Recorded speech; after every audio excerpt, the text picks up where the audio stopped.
So the progressive era is really kind of taking off. It begins roughly around 1900. So while we're looking, so you've got kind of this overlap. So you've got the Gilded Age and the industrialization happening. You have imperialism happening, World War I happening, and then you also have progressivism. So this is like what I like to call a history smush bubble, where you've got a bunch of different things taking place at the same time. And one of the deals is that society at the end of the Gilded Age was so concerned about the poverty, about the poor working conditions, about child labor, just very concerned with a whole series of issues. Some of it was social, like I said, child labor. Some of it was economic, like wages and working conditions. Some of it was political, like women getting the right to vote. Some of it's cultural, like nativism. And so you have these anxieties. And so you've got a lot of different reformers that come up to participate in the system.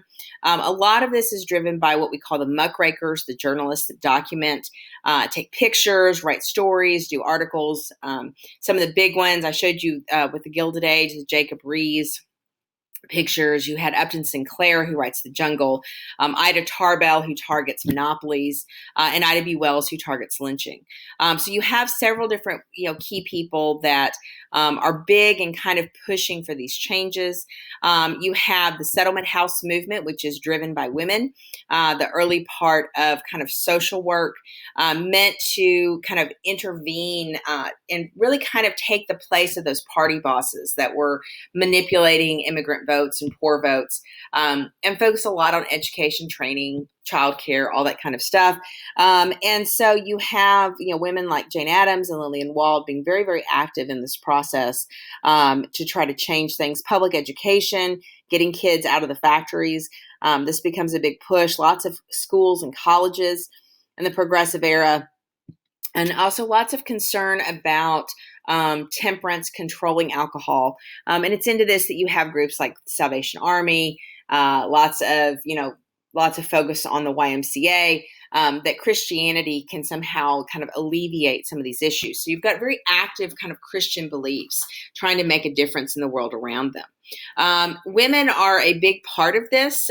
They are the primary reformers. And it depends on what social class you're in. If you're a middle or upper class woman, you're going to have money to donate. You're going to be able to participate in volunteer groups. And all of this is going to be seen as suitable for these women because they're taking care of society, right? They're concerned about that. They're going to clean up the problems, right? Just like they clean up the house. That they're going to be these kind of drivers of improvement, if you will. And because a lot of women don't have the same job opportunities, especially if you're middle and upper class, these volunteer groups would be very, very popular. Now, younger women don't always like this idea of the cult of domesticity. They kind of push back against it and feel like maybe they don't, that they want to be able to go work. You do start to have secretarial work open up thanks to the typewriter. And these women will be a lot more activist, and they'll start to be interested in having fun and going out. And the automobile is going to kind of be a factor. So we start to see these trends that take us towards the 1920s woman really happening in the progressive era. Even though women at this point, they still wear long skirts, they still have their hair up. But what you will see is that trend towards these younger women who want independence. Lots of working class women start forming unions, lots of union activity. Triangle Shirtwaist Fire is a big piece of that. And then, of course, you have the push for the 19th Amendment, right, and the right to vote. And this is where you have NASA and the National Women's Party. NAWSA, the National American Women's Suffrage Association, much more conservative, much more middle class, much more white. They focus on a much more conservative state-by-state campaign. But the problem is that state-by-state campaign is going very, very slowly. And that the state campaigns still don't allow women to vote for the president. So you're going to have the National Women's Party comes out of the NASA group pushing for a constitutional amendment and only for a constitutional amendment. And so they'll start it'll be the National Women's Party that does the protests outside the White House that gets arrested. But what will really happen is it's the combination of the activism and the protest and kind of the press attention that the National Women's Party gets with the kind of political dealing that NASA has gotten really good at. So when Alice Paul and the National Women's Party are being arrested and kept in jail, it's Carrie Chapman Catt who's applying pressure to Woodrow Wilson, right? And so I think it's interesting how those two groups really were very divergent. But in the right moment, in the right circumstances, in the context of World War I, they are able to get women's suffrage pushed through. Progressive presidents, McKinley won in 1900 after the success of the Spanish-American War. He uses Teddy Roosevelt as his vice president, who had become famous because of sorry, it's my dog. Because of the Rough Riders, and so he was very popular and was known as a progressive. And so McKinley recognizes that this push towards reform is becoming a political issue, and so he puts Roosevelt on the ticket. Well, then McKinley gets shot, and when he gets shot, he ends up kind of going, Roosevelt becomes the president, and he's able to push through a large progressive agenda. So Roosevelt will finish McKinley's term and then win in his own right in 1904. This is when his Roosevelt Corollary comes out. This is when he pushes for the Panama Canal. And you start having the Great White Fleet going around to kind of check the ambitions of Japan. So Roosevelt's going to be talking a big game. He's definitely a strong executive, if you will. He likes to talk, and he's got a good relationship with the press. And so this allows for him to really communicate his message. After him, he's going to decide that he's going to go on and do something else. He's already served basically 2 terms. So he steps down and kind of handpicks William Taft, who had been the governor of the Philippines. And had really worked well with Roosevelt. And Taft comes in, but Taft is not the same kind of president that Roosevelt was. And again, he kind of backs away from the militaristic kind of concept of the Roosevelt Corollary, embraces dollar diplomacy. He's also more willing to work with Congress. He just has a little different approach. And so Taft, Roosevelt will come back in 1912 and challenge Taft for the Republican nomination, and then will run as a third-party candidate in the 1912 election. And because of that, that's going to make it easier for Wilson to become president. And so Wilson becomes president in 1912, and so he is in charge. He wins 2 terms. He's the one that does the intervention in Mexico. That we have all this economic development in these Latin American countries, and he keeps having to send troops in, and then ultimately World War I. So kind of have different pictures. Roosevelt, his square deal. So this is an anti-Roosevelt cartoon. Anti-Taft, Roosevelt peeking in the window at the mess that Taft has made. And then you've got Wilson trying to school everyone because, as I pointed out before, Wilson likes to think that he has all the answers. So Teddy Roosevelt is, and I put on here, a new type of president. He is probably the first strong president we've had since Abraham Lincoln. And so he, comes in and believes that you have to promote opportunities, right? That the government can act as an intermediary, as a negotiator between the competing interests of people, and that what you have to do is try to balance the interests so that you can have the most opportunities for the most people. And so, he definitely believes that the United States is superior, and really kind of forces the Republican Party into embracing progressive reforms, and really kind of bosses the Congress around. One of the big things that he does is he uses the Sherman Antitrust Act, which was done in 1890, but he uses it to really go after the trust. So he's the first president to really do that.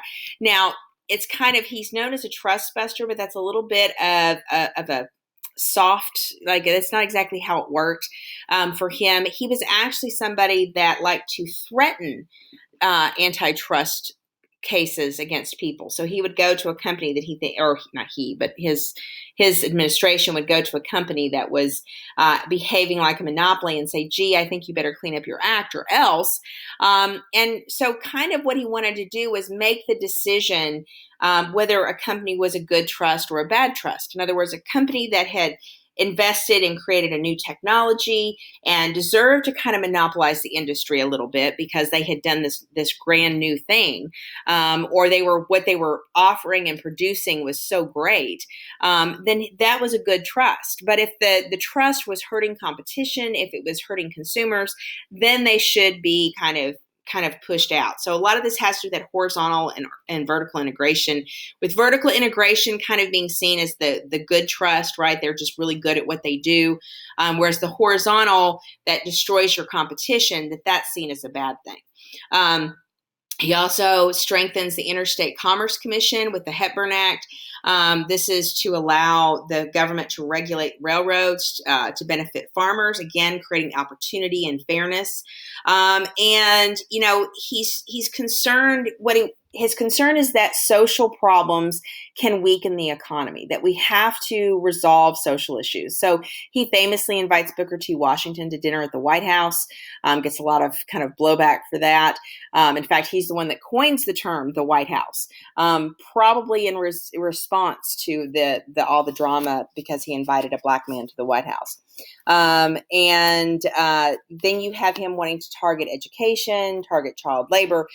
He's concerned about workers too, because if there's unions, if there's strikes, if there's unrest, that just tends to make the economy not function right. So he comes up with this policy called a square deal, right? And that if we make the economy stronger and the government acts as a mediator and promotes fairness and opportunity, then basically the country would be stronger, right? So this is kind of his attitude. Now, the issue with this is he's very overbearing, and a lot of this is done on a case-by-case basis. So some of his policies can be a little bit hard to enforce. Now, some of the big progressive changes that happened under Roosevelt, the book The Jungle comes out by Upton Sinclair, where he basically documents not only the working conditions in the meat packing plants, but also what's going into the food. And people are really disgusted by it. And they're like, "Bleh." So we passed the Meat Inspection Act, the Pure Food and Drug Act. Pure Food and Drug Act is meant to not only help us with food and make sure our food is not being polluted, but also that medicines, that they have to be proven that they can't be that they can't have all kinds of bad chemicals in them. These patent medicines were notorious for having, really dangerous stuff. And people would take this medicine thinking it would help them when it's not going to cure them at all. He does encourage conservation. He's your first environmental president. He and John Muir and the Sierra Club, you begin to have him creating a series of national parks. You have him creating the Forest Service, focusing on water supply. So lots of environmental concerns. And then eventually he does advocate for women's suffrage, especially by the time when 1912 rolls around. He feels that women should have the vote. William Taft, on the other hand, when he's president, he's just more of an administrator. He views the trust regulation. He doesn't take it on a case-by-case basis. He says, he's basically got, I think all trusts are bad, whether they're a vertically integrated one or a horizontally integrated one.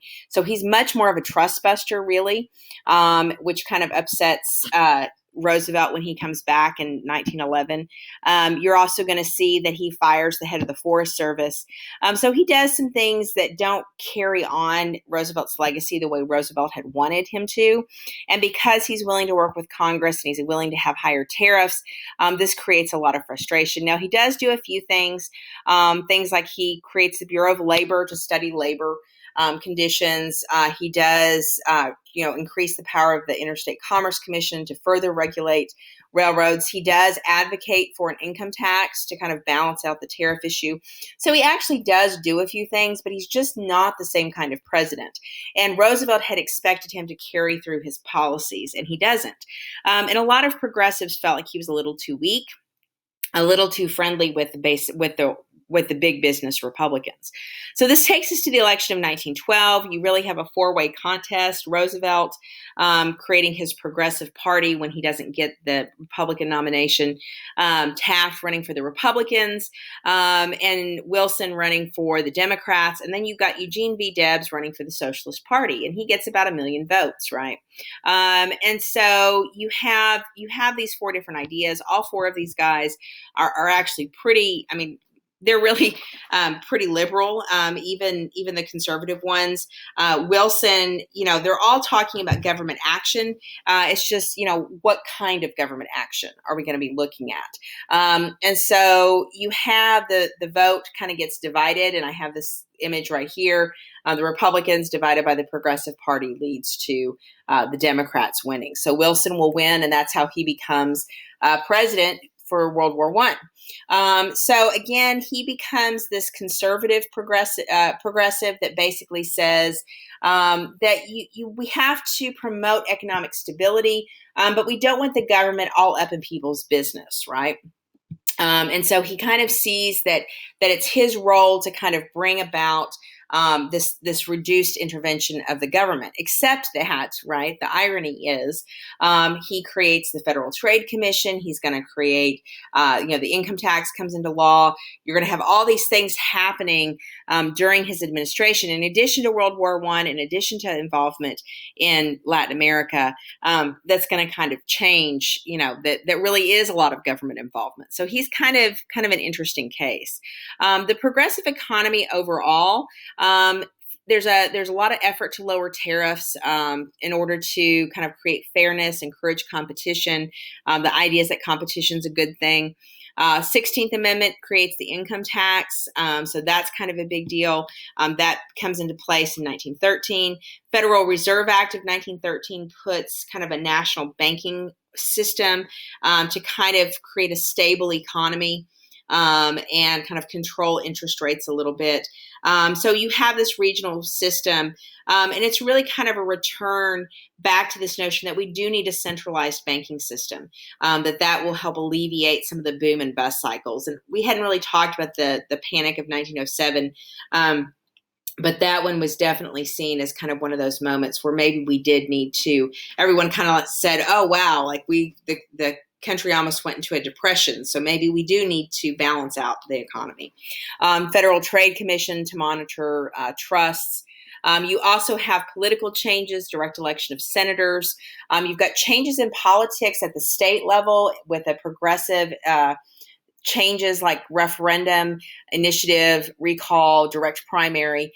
So the direct primary, we're about to go into a primary season in the spring of 2020, and all the talk about politics is really going to come back to, this was seen as a way to get those big party machines, those big party bosses out, kind of break the power of political parties, clean up corruption, right? The direct election of senators to make the senators more accountable to the people. And then you have things regarding social control, right? An 8-hour workday with the Adamson Act. You're going to have a focus on working conditions. There is an attempt to get rid of child labor, but that gets declared unconstitutional. But the child labor becomes something that everyone kind of starts to try to move away from. It's a slow process. It's really not going to be taken care of until the 1930s, but you do start to see that as being a thing. One of the big kind of impacts is going to be the 18th Amendment, which is the prohibition against the manufacture, sale, and transportation of alcohol. A lot of this is tangled up with not only poverty and concerns about how people are living, the assumption that it's alcohol use that causes that, so we have to stop the alcohol use, as opposed to seeing it as kind of a cycle. But you also have some concerns with kind of anti-German sentiment with World War I, and this idea that we don't want workers in the factories to be drunk. So prohibition is going to come into place. So that's a pretty significant piece of social control.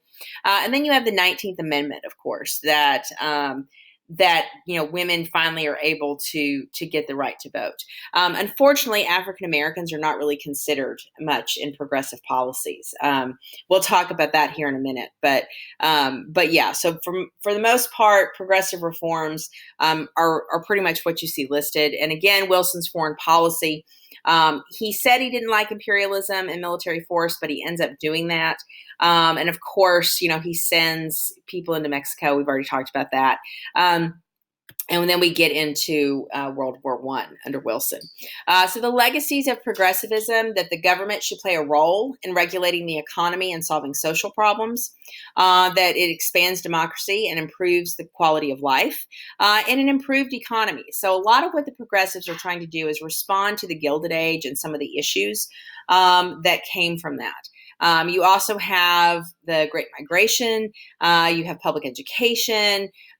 We've got, a lot of businesses start recognizing that if they don't want unions, if they want to make things, if they don't want government regulation, and if they don't want unions, then they need to start treating their workers better. So some of this starts with like Henry Ford and the doctrine of high wages.